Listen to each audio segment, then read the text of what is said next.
Hello friends, welcome to GK mind game. ಪ್ರಶ್ನೆಗಳ ಸಂಪೂರ್ಣ ಮಾಹಿತಿಗಾಗಿ ವಿಡಿಯೋನ ಎಲ್ಲೂ ಸ್ಕಿಪ್ ಮಾಡದೆ ಕಂಪ್ಲೀಟ್ ಆಗಿ ನೋಡಿ.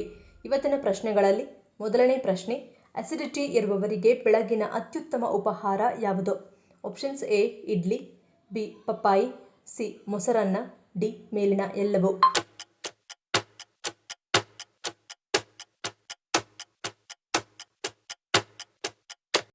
ಸರಿಯಾದ ಉತ್ತರ ಆಪ್ಷನ್ ಡಿ ಮೇಲಿನ ಎಲ್ಲವೂ. ಇಡ್ಲಿ ಆವಿಯಲ್ಲಿ ಬೇಯಿಸಿದ ಆಹಾರವಾಗಿದ್ದು ಜೀರ್ಣಿಸಿಕೊಳ್ಳಲು ತುಂಬ ಸುಲಭ. ಆದರೆ ಚಟ್ನಿ ಮಾಡುವಾಗ ಹಸಿ ಮೆಣಸಿನಕಾಯಿ ಮತ್ತು ಮಸಾಲೆಯನ್ನು ಕಡಿಮೆ ಬಳಸಿ. ಪಪ್ಪಾಯಿಯಲ್ಲಿ ಪಪೈನ್ ಎಂಬ ಕಿಣ್ವವಿದ್ದು ಇದು ಜೀರ್ಣಕ್ರಿಯೆಯನ್ನು ಸುಧಾರಿಸುತ್ತದೆ. ಬೆಳಗ್ಗೆ ಉಪಹಾರಕ್ಕೆ ಮೊದಲು ಅಥವಾ ಉಪಹಾರದ ಭಾಗವಾಗಿ ಪಪ್ಪಾಯಿ ಸೇವಿಸುವುದು ಅಸಿಡಿಟಿ ತಡೆಯಲು ಸಹಕಾರಿ. ಇನ್ನು ಮೊಸರು ನೈಸರ್ಗಿಕ ಪ್ರೋಬಯೋಟಿಕ್ ಆಗಿದೆ. ಇದು ಹೊಟ್ಟೆಯ ಉಷ್ಣತೆಯನ್ನು ಕಡಿಮೆ ಮಾಡಿ ಜೀರ್ಣಕ್ರಿಯೆಯನ್ನು ಉತ್ತಮಗೊಳಿಸುತ್ತದೆ. ಅಸಿಡಿಟಿ ತೀವ್ರವಾಗಿದ್ದಾಗ ಮೊಸರನ್ನ ಅತ್ಯುತ್ತಮ ಉಪಹಾರ. ಎರಡನೇ ಪ್ರಶ್ನೆ, ಕೆಲವು ಮಹಿಳೆಯರಿಗೆ ನಕ್ಕಾಗ, ಕೆಮ್ಮಿದಾಗ ಅಥವಾ ಸೀನಿದಾಗ ಮೂತ್ರ ಸೋರಲು ಕಾರಣವೇನು? ಆಪ್ಷನ್ಸ್ ಎ ಹೆಚ್ಚು ಶೇಖರಣೆ, ಬಿ ದೇಹಸ್ಥಿತಿ, ಸಿ ಸ್ನಾಯು ದುರ್ಬಲತೆ, ಡಿ ನಿರ್ಜಲೀಕರಣ.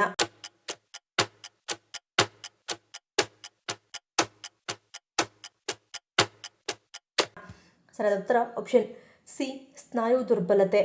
ಈ ಹಿಂದೆ ವಯಸ್ಸಾದ ಮಹಿಳೆಯರಲ್ಲಿ ಈ ಸಮಸ್ಯೆ ಕಾಣಿಸಿಕೊಳ್ಳುತ್ತಿತ್ತು. ಅಂದರೆ 50 ವರ್ಷಗಳ ನಂತರ ಸಂತಾನೋತ್ಪತ್ತಿ ಅಂಗಗಳು, ಶ್ರೋಣಿಯ ಪ್ರದೇಶವು ದುರ್ಬಲಗೊಂಡಾಗ ಮಹಿಳೆಯರು ಈ ಸಮಸ್ಯೆಗೆ ತುತ್ತಾಗುತ್ತಿದ್ದರು.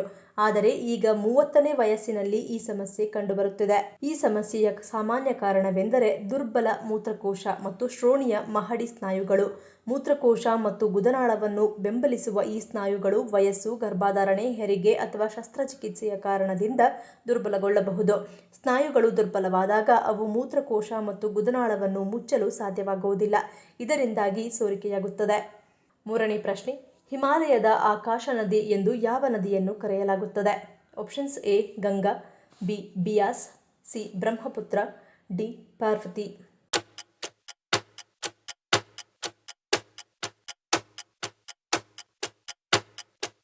ಸರಿಯಾದ ಉತ್ತರ ಆಪ್ಷನ್ ಸಿ ಬ್ರಹ್ಮಪುತ್ರ. ಈ ನದಿಯು ವಿಶ್ವದ ಅತಿ ಹೆಚ್ಚು ಸರಾಸರಿ ಎತ್ತರದಲ್ಲಿ ಹರಿಯುತ್ತದೆ. ಭಾರತಕ್ಕೆ ಬರುವ ಮೊದಲು ಇದು ಆಳವಾದ ಕಣಿವೆಗಳನ್ನು ದಾಟುತ್ತದೆ. ಹಿಮಾಲಯದ ಆಕಾಶ ನದಿ ಎಂದು ಕರೆಯಲ್ಪಡುವ ಬ್ರಹ್ಮಪುತ್ರ ನದಿಗೆ ಈ ಹೆಸರು ಬಂದಿದೆ ಏಕೆಂದರೆ ಇದು ವಿಶ್ವದ ಅತಿ ಎತ್ತರದ ಪ್ರಮುಖ ನದಿಯಾಗಿದ್ದು ಸರಾಸರಿ 4000 ಮೀಟರ್ ಅಂದರೆ 13,000 ಅಡಿಗಳಿಗಿಂತ ಹೆಚ್ಚು ಎತ್ತರದಲ್ಲಿ ವಿಶ್ವದ ಚಾವಣಿಯ ಉದ್ದಕ್ಕೂ ಹರಿಯುತ್ತದೆ. ನಾಲ್ಕನೇ ಪ್ರಶ್ನೆ, ವಯಸ್ಸಿಗೆ ಸಂಬಂಧಿಸಿದ ಕಣ್ಣಿನ ಕಾಯಿಲೆಗಳನ್ನು ತಡೆಯಲು ಯಾವ ಹಣ್ಣು ಉತ್ತಮವಾಗಿದೆ? ಆಪ್ಷನ್ಸ್ ಎ ಹಿಪ್ಪೇನೇರಳೆ, ಬಿ ಬೇಲದ ಹಣ್ಣು, ಸಿ ಲಿಚ್ಚಿ, ಡಿ ದಾಳಿಂಬೆ.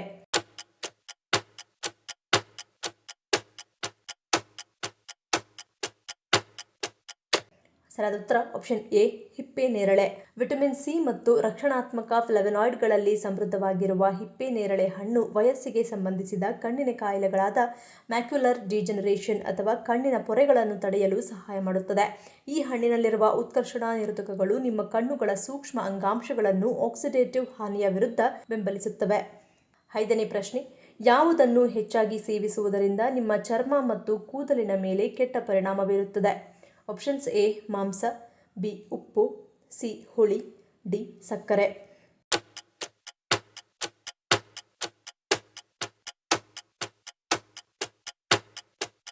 ಸರಿಯಾದ ಉತ್ತರ ಆಪ್ಷನ್ ಡಿ ಸಕ್ಕರೆ. ಸಕ್ಕರೆ ನಿಮ್ಮ ಚರ್ಮದ ವಯಸ್ಸಾಗುವಿಕೆಯನ್ನು ವೇಗಗೊಳಿಸಬಹುದು. ಸಕ್ಕರೆ ಸೇವನೆ ರಕ್ತದ ಸಕ್ಕರೆ ಮಟ್ಟ, ಇನ್ಸುಲಿನ್ ಮಟ್ಟದ ಏರಿಕೆಗೆ ಕಾರಣವಾಗುತ್ತದೆ.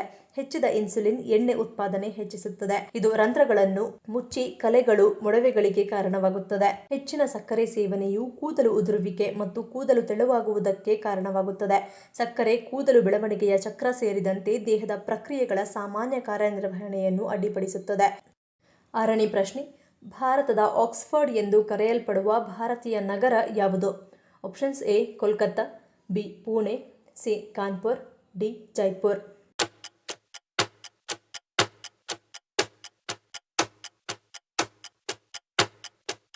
ಸರಿಯಾದ ಉತ್ತರ ಆಪ್ಷನ್ ಬಿ ಪುಣೆ. ಮಹಾರಾಷ್ಟ್ರದ ಈ ನಗರವು ದಶಕಗಳ ಕಾಲ ಚಿಂತಕರು, ನಾವೀನ್ಯಕಾರರು ಮತ್ತು ನಾಯಕರ ಮೂಲಕ ಈ ಹೆಸರನ್ನು ಪಡೆದುಕೊಂಡಿದೆ. 1950ರ ದಶಕದಲ್ಲಿ ಪುಣೆಯಲ್ಲಿ ನಡೆದ ಭೇಟಿಯ ಸಮಯದಲ್ಲಿ ಜವಾಹರ್ಲಾಲ್ ನೆಹರು ಈ ಪದಗುಚ್ಛವನ್ನು ಬಳಸಿದ್ದಾರೆಂದು ವರದಿಯಾಗಿದೆ. ಇದು ಕಾಲೇಜುಗಳ ಸಮುದ್ರ ಮತ್ತು ಝೇಂಕರಿಸುವ ಬೌದ್ಧಿಕ ಶಕ್ತಿಯನ್ನು ತುಂಬಿದೆ. ಏಳನೇ ಪ್ರಶ್ನೆ, ಯಾವ ಮರವು ಸೀತೆಯ ಶಕ್ತಿ ಮತ್ತು ಅನುಗ್ರಹವನ್ನು ಹೊಂದಿದೆ ಎಂದು ಹೇಳಲಾಗುತ್ತದೆ? ಆಪ್ಷನ್ಸ್ ಎ ಬೇವಿನ ಮರ, ಬಿ ಬನ್ನಿ ಮರ, ಸಿ ಅಂಜೂರ ಅಥವಾ ಹತ್ತಿ ಮರ, ಸಿ ತೆಂಗಿನ ಮರ.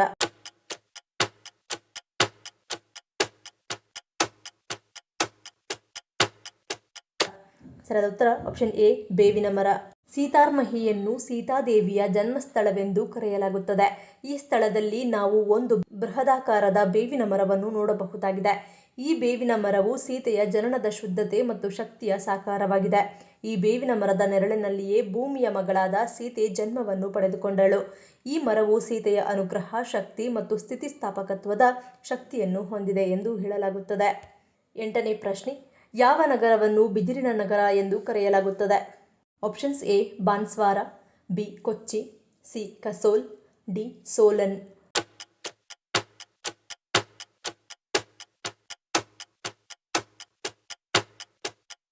ಸರಿಯಾದ ಉತ್ತರ ಆಪ್ಷನ್ ಎ ಬಾನ್ಸ್ವಾರ.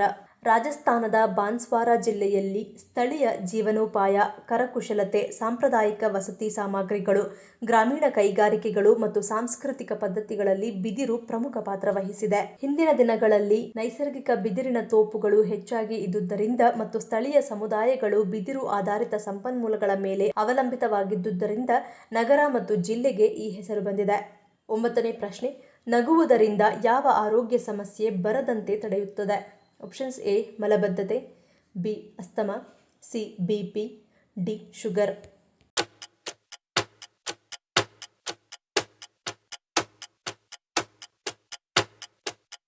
ಸರಿಯಾದ ಉತ್ತರ ಆಪ್ಷನ್ ಬಿ ಅಸ್ತಮಾ. ನಗು ಕೂಡ ಒಂದು ಸಣ್ಣ ವ್ಯಾಯಾಮವಿದ್ದಂತೆ. ಇದು ಶ್ವಾಸಕೋಶಗಳಲ್ಲಿನ ಅನಗತ್ಯ ಗಾಳಿಯನ್ನು ಹೊರಹಾಕಿ ತಾಜಾ ಗಾಳಿಯು ಶ್ವಾಸಕೋಶದ ಅಂಗಾಂಶಗಳಿಗೆ ಪ್ರವೇಶಿಸಲು ಅನುವು ಮಾಡಿಕೊಡುತ್ತದೆ. ಉಸಿರಾಟದ ವ್ಯವಸ್ಥೆಗೆ ನೀಡಬಹುದಾದ ಅತ್ಯಂತ ಆನಂದದಾಯಕ ವ್ಯಾಯಾಮ ಎಂದರೆ ನಗು. ನಗು ಒತ್ತಡವನ್ನು ಕಡಿಮೆ ಮಾಡುತ್ತದೆ, ಜೊತೆಗೆ ಎಂಡಾರ್ಫಿನ್ಗಳ ಅಂದರೆ ನೈಸರ್ಗಿಕ ನೋವು ನಿವಾರಕಗಳು ಬಿಡುಗಡೆ ಬೆಂಬಲ ನೀಡುತ್ತವೆ. ರಕ್ತದ ಹರಿವನ್ನು ಸರಾಗಗೊಳಿಸುತ್ತದೆ. ಒತ್ತಡ ಕಡಿಮೆಯಾದಾಗ ನರಮಂಡಲ ಶಾಂತಗೊಳ್ಳುತ್ತದೆ, ಆದ್ದರಿಂದ ಶ್ವಾಸನಾಳಗಳು ಸಡಿಲಗೊಳ್ಳುತ್ತವೆ. ನಗು ಅದಕ್ಕೆ ನೈಸರ್ಗಿಕ ಪ್ರತಿರೋಧವನ್ನು ಒಡ್ಡುತ್ತದೆ. 10ನೇ ಪ್ರಶ್ನೆ, ಹಲ್ಲು ಮತ್ತು ಒಸಡಿನ ಸಮಸ್ಯೆ ಯಾವ ಅಪಾಯವನ್ನು ಹೆಚ್ಚಿಸುತ್ತದೆ? ಆಪ್ಷನ್ಸ್ ಎ ಕಣ್ಣಿನ ಪೊರೆ, ಬಿ ಮೆದುಳು ಸ್ಟ್ರೋಕ್, ಸಿ ಹೃದಯಾಘಾತ, ಡಿ ಕಿವಿ ನೋವು.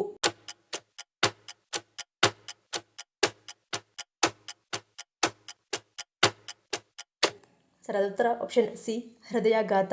ನಿಮ್ಮ ಹಲ್ಲು ಮತ್ತು ಒಸಡುಗಳಲ್ಲಿ ಯಾವುದೇ ಸಮಸ್ಯೆ ಇದ್ದರೆ ಹೃದ್ರೋಗದ ಅಪಾಯವು ಹಲವು ಪಟ್ಟು ಹೆಚ್ಚಾಗುತ್ತದೆ. ಗಮ್ ಕಾಯಿಲೆಯ ಪಿರಿಯಾಂಟೈಟಿಸ್ ಹೃದಯಾಘಾತದ ಅಪಾಯವನ್ನು ಹೆಚ್ಚಿಸುತ್ತದೆ. ಕಳಪೆ ಹಲ್ಲಿನ ಆರೋಗ್ಯದಿಂದಾಗಿ ನಮ್ಮ ರಕ್ತ ಪ್ರವಾಹದಲ್ಲಿ ಬ್ಯಾಕ್ಟೀರಿಯಾದ ಸೋಂಕು ಸಂಭವಿಸಲು ಪ್ರಾರಂಭಿಸುತ್ತದೆ. ಇದರಿಂದಾಗಿ ಹೃದಯದ ಕವಾಟುಗಳ ಕಾರ್ಯನಿರ್ವಹಣೆಯು ಪರಿಣಾಮ ಬೀರಲು ಪ್ರಾರಂಭಿಸುತ್ತದೆ. ಇದು ಹೃದಯಾಘಾತಕ್ಕೆ ಕಾರಣವಾಗಬಹುದು. ಹೃದಯದಲ್ಲಿ ಕೃತಕ ಕವಾಟಗಳನ್ನು ಅಳವಡಿಸಿಕೊಂಡಿರುವ ಜನರು ತಮ್ಮ ಹಲ್ಲುಗಳ ಶುಚಿತ್ವದ ಬಗ್ಗೆ ವಿಶೇಷ ಕಾಳಜಿ ವಹಿಸುವುದು ಉತ್ತಮ. 11ನೇ ಪ್ರಶ್ನೆ, ಲಕ್ಷ ಬೆಲೆ ಬಾಳುವ ವಿಶ್ವದ ಅತ್ಯಂತ ದುಬಾರಿ ಹಣ್ಣು ಯಾವುದು? Options A melon, B Roman ದ್ರಾಕ್ಷಿ, ಸಿ ಮಾವು, ಡಿ ಅನಾನಸ್.